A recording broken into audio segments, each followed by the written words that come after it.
Pemirsa, bisnis properti ini menjadi satu dari sekian sektor bisnis yang harus bertahan di tengah pandemi. Pendapatan yang tidak seimbang dengan setumpuk kewajiban yang harus diselesaikan membuat pelaku harus memutar otak mencari solusi tanpa henti.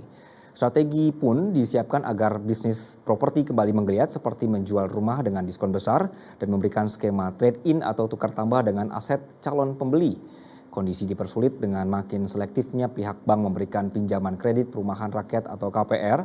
Menurut pengusaha, bank hanya akan memberikan pinjaman kepada masyarakat dengan penghasilan tetap dan untuk menjaga cash flow atau juga perputaran uang, pengusaha menyiapkan sejumlah langkah agar usahanya tetap bisa berjalan.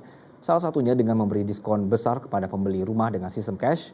Langkah ini dilakukan bukan lagi untuk mencari untung namun sebagai upaya perusahaan untuk survive di tengah pandemi.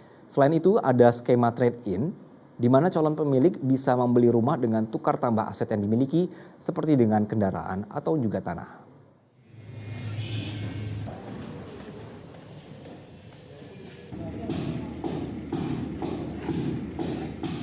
Pemirsa, peraturan pemerintah nomor 25 tahun 2020 tentang penyelenggaraan tabungan perumahan rakyat atau juga TAPERA ini menjadi angin segar bagi industri properti.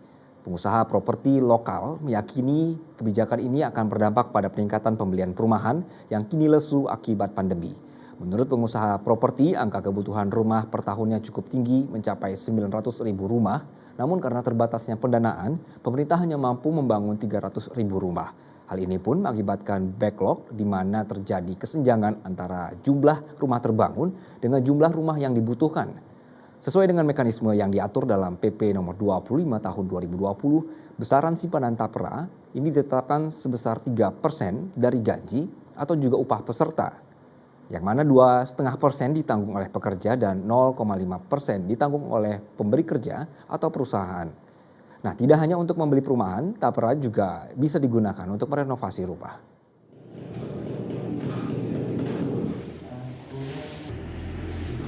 Kebetulan orang itu